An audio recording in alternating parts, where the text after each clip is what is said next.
একজন আল্লাহর ওলি একটা মজমার মধ্যে বসে আছেন। এমনই সময় দেখে একটি লাশ নিয়ে যাওয়া হচ্ছে, জানাজা পড়া হবে। ওই আল্লাহর ওলি মজমা থেকে এত জোরে দৌড়, এক দৌড়ে গিয়ে ওই লাশের পিছে পিছে চলে গেছে আর জানাজায় শরীক হয়ে গেছে। মজমা থেকে যখন ওই লাশের পিছে দৌড় মেরেছে, দৌড় দেওয়ার কারণে মাথার পাগড়িটা খুলে গেছে। শুধু তাই নয়, টুপি পর্যন্ত খুলে পড়ে গেছে। লোকেরা দেখে একটু একদম হতভম্ব হয়ে গেছে। লোকগুলো আশ্চর্যান্বিত হয়ে গেছে। মজমার লোক, যে লোকটার কি হইল, আমাদের মাঝে বসা ছিল মুরব্বী, দৌড় আর দৌড়, দৌড় দিয়া জানাজার পিছে পিছে দৌড়। কারণটা কি? ওই আল্লাহর ওলি জানাজা শেষ করলেন। জানাজা শেষ করে আবার মজমা যখন ফিরে এসেছে, ডেকে বলে, ও মুরব্বী, ও বাবাজি, আপনাকে একটা প্রশ্ন করতে চাই। কি প্রশ্ন? প্রশ্ন হলো, আমাদের মাঝে বসা ছিলেন আর আপনি দৌড়া সেখানে চলে গেলেন একটা জানাজার লাশ দেখে। একটা জানাজা দেখে আপনি দৌড়, এত দৌড়, দৌড়ের কারণে আপনার পাগড়ি পড়ে গেছে, দৌড়ের কারণে আপনার টুপি পড়ে গেছে, এত দৌড় দিলেন, কারণটা কি? আল্লাহর ওলি ডেকে বলে, বাবা তোমরা জানো না, লাশটা যখন যায় তখন আমি মনে করলাম নিঃসন্দেহে কোনো আল্লাহর ওলির লাশ হবে, কোন আল্লাহর ওলির লাশ হবে। যেমন দৃশ্য অবস্থা কেন আল্লাহ আমার দেখাইলো। বলে, কি অবস্থা দেখেছেন? বলে, আমি ওই লাশের পিছনে পিছনে দেখলাম, লাশের সঙ্গে হাজার হাজার ফেরেশতার বহর আমি দেখলাম। সুবহানাল্লাহ। আমার ভাইরা, বলতেছিলাম, যার মধ্যে নবী প্রেম আর ভালোবাসা, যাদের অন্তরের মধ্যে বদ্ধমূল হয়ে গেছে, দোস্ত, দুনিয়ার সব হারাইতে পারে, দুনিয়ার সব ভালোবাসা ভুলণ্ডিত করে দিতে পারে, কিন্তু আল্লাহ, আল্লাহর রসুলের মহব্বত কখনো তারা ছাড়তে পারে না। আল্লাহ রসুলের মহব্বত আর ভালোবাসা যাদের অন্তরের মধ্যে, হৃদয়ে বদ্ধমূল হয়ে গেছে, আল্লাহ রসুল এক একটা সুন্নাত, এক একটা আলো, যাদের জীবনে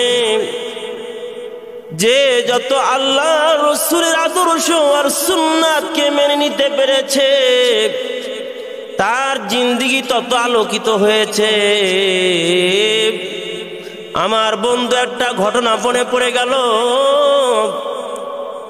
একজন আল্লাহর ওলি একটা মজমার মধ্যে বসে আছেন।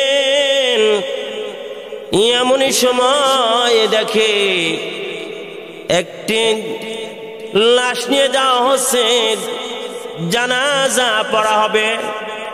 ওই আল্লাহর ওলি মজমা থেকে এত জোরে দৌড়,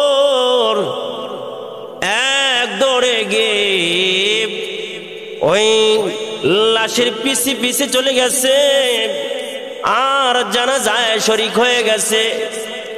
মজমা থেকে যখন ওই লাশের পিছে দৌড় মেরেছে, দৌড় দেওয়ার কারণে মাথার পাগড়িটা খুলে গেছে। শুধু তাই নয়, টুপি পর্যন্ত খুলে পড়ে গেছে। লোকেরা দেখে একটু একদম হতভম্ব হয়ে গেছে। লোকগুলো আশ্চর্যান্বিত হয়ে গেছে। মজমার লোক, যে লোকটার কি হইল, আমাদের মাঝে বসা ছিল মুরব্বী, দৌড় আর দৌড়, দৌড় দিয়া জানাজার পিছে পিছে দৌড়, কারণটা কি? ওই আল্লাহর ওলি জানাজা শেষ করলেন, জানাজা শেষ করে আবার মজমায় যখন ফিরে এসেছে, ডেকে বলে, ও মুরব্বী, ও বাবাজি, আপনাকে একটা প্রশ্ন করতে চাই। কি প্রশ্ন? প্রশ্ন হলো, আমাদের মাঝে বসা ছিলেন আর আপনি দৌড়া সেখানে চলে গেলেন একটা জানাজার লাশ দেখে, একটা জানাজা দেখে আপনি দৌড়, এত দৌড়ের কারণে আপনার পাগড়ি পড়ে গেছে, দৌড়ের কারণে আপনার টুপি পড়ে গেছে, এত দৌড় দিলেন, কারণটা কি?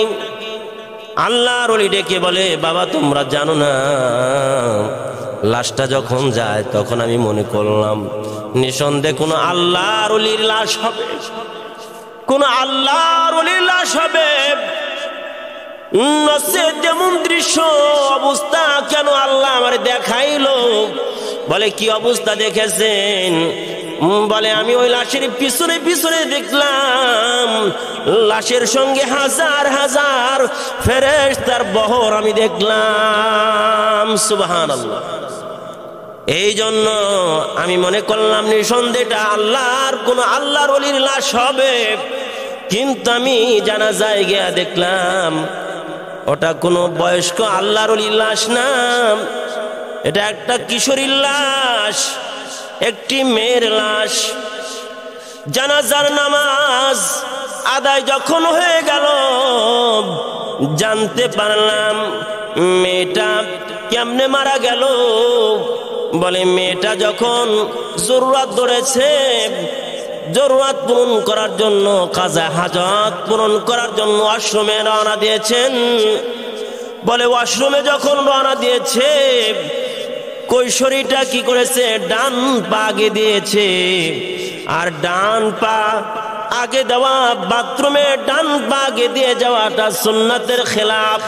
এই জন্য বন্ধু, যখন মনে পড়েছে, কিশোরীর মনে পড়ে গেছে যে ডান পা তো আমার প্যারা নবীর সুন্নত নয়, প্যারা নবীর সুন্নত নয়, সুন্নত তো বাম পা আগে দেওয়া, কিন্তু বাম পা না দিয়ে আজকে ডান পা আগে দিয়েছি। এই জন্য কিশোরী কি করেছে? কিশোরী ডান পা ওয়াশরুম থেকে, বাথরুম থেকে, টয়লেট থেকে বের করেছে, অর্থাৎ নিজে পুরা বের হয়েছে।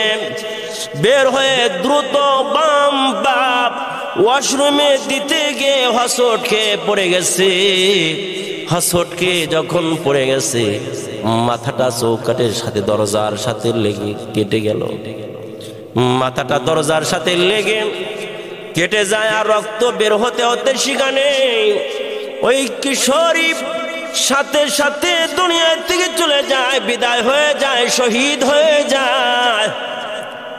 বলে, এই যে সুন্নাত, রাসূলের আদর্শের এত মহব্বত আর প্রেম ভালোবাসা অন্তরে বদ্ধমূল করেছে।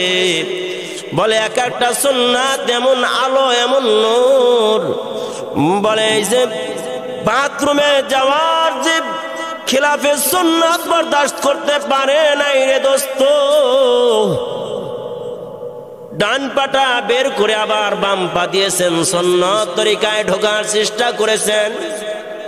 এই সুন্নত আদায় করার দৃশ্যটাই, প্রচেষ্টাটা আল্লাহ তাআলার এত ভালো লেগেছে। এই দৃশ্যটা ভালো লাগার কারণে, আহারে, এই যে এই হালতে মৃত্যু হয়েছে, সুন্নাত আদায় করতে গিয়ে মৃত্যুবরণ হয়েছে, আল্লাহ তাআলার কাছে এত ভালো লেগেছে যে এই কিশোরীর মৃত্যুর সাথে সাথে হাজার হাজার ফেরেশতা আল্লাহ তাআলা জমিনে পাঠায় দিয়েছেন। সুবহানাল্লাহ। এই জন্য আল্লাহ রাসূল বলেন, মান আহাব্বা সুন্নতি ফাকাদ আহাব্বানি ওয়া মান আহাব্বানি কানা মাই ফিল জান্নাহ। এই যারা সুন্নাতকে মহব্বত করবে, অর্থাৎ সুন্নাত যারা আদায় করবে, জীবনের সব জায়গায় রাসূলের আদর্শ ধরে রাখবে, রাসূলের আদর্শ বাস্তবায়ন করতে, আদায় করতে জীবনও যদি চলে যায়, বলে এরপরে জীবন দেও রাসূলের সুন্নাতকে আঁকড়ে ধরে রাখতে পারবে যারা, আল্লাহ রাসূল বলেন ওরা কিয়ামতের ময়দানে আমার সঙ্গে জান্নাতি হবে। এই জন্য আল্লাহ তাআলা ঘোষণা দিয়ে দেন, কুল ইন কুনতুম তুহিব্বুনাল্লাহ, হে নবী জানায় দেন, আপনার উম্মতদেরকে জানায় দেন, কেউ যদি আমি আল্লাহকে ভালোবাসতে চায় তারা যেন ফাত্তাবিউনি, আপনার নবীকে ভালোবাসে, আপনার আনুগত্য করে। ভালোবাসার কথা বলেন নাই, আনুগত্যর কথা বলেছেন, আনুগত্য যেন করে, অর্থাৎ আপনার প্রত্যেকটা সুন্নাত তার জিন্দেগিতে যেন বাস্তবায়ন করে। আর যে ব্যক্তি আপনার সুন্নাত নিজের জিন্দেগিতে বাস্তবায়ন করবে, আল্লাহ তাআলা বলেন ইয়াগফিরুল্লাহ, আল্লাহ তাআলা তার জিন্দেগির গুনাহগুলো মাফ করে দিবেন। আর কি করবেন? আল্লাহ তাআলা জিন্দেগির গুনাহ মাফ করে দিবেন, জিন্দেগিটা সফল করে দিবেন। তাহলে বোঝা গেল সফল জিন্দেগি পাইতে হলে, ক্ষমা প্রাপ্ত হইতে হলে, রাসূলের সঙ্গী হইতে হলে রাসূলের আদর্শের বিকল্প নাই। রাসূলের আদর্শ যদি জিন্দেগিতে মানতে পারি তাহলে দুনিয়ায়ও শান্তি, পরকালেও মুক্তি মিলবে। আমার ভাইরা, আজকে আমাদের সুন্নাত, এটা আমরা ভালোবাসা দেখাইতে পারি কিন্তু সুন্নাত আদায় করতে পারি না। রাসূলের ভালোবাসা সর্ব জায়গায় মুখে বুলি আওড়াইতে পারি, ভালোবাসা আমরা দেখাইতে পারি, ভালোবাসার ইজহার করতে পারি, ভালোবাসা প্রকাশ করতে পারি, কিন্তু ভালোবাসার যে আসল যে মাপকাঠি, রাসূলের আদর্শ আঁকড়ে ধরা, বাস্তবায়ন করা, এটা আমরা করতে পারি না। আমার জিন্দেগির, আমার বডিতে, মাথার মধ্যে রাসূলের আদর্শ বাস্তবায়ন করা, চুলটা রাসূলের কাটিংয়ে কাটা, রাসূলের সুন্নত তরিকায় কাটা, মোষটা রাসূলের সুন্নত তরিকায় কাটা, মিসওয়াক করা, অর্থাৎ পুরা বডিটা রাসূলের রঙে রঙিন করা, এটাই হচ্ছে মুহাব্বতের তাকাজা এবং দাবি। আল্লাহ পাক আমাদেরকে, এই যে একজন কিশোরী, সে সুন্নাতকে আদায় করতে গিয়া শহীদ হয়েছেন, আর এই সুন্নাত আদায় করতে শাহাদত বরণ করার পরে আল্লাহ তাআলার এত পছন্দ হয়েছে যে আল্লাহ পাক হাজারো ফেরেশতা, মজমার জামাত আল্লাহ পাক ওই কিশোরীর জানাজায় পাঠিয়ে দিয়েছেন। সুবহানাল্লাহ।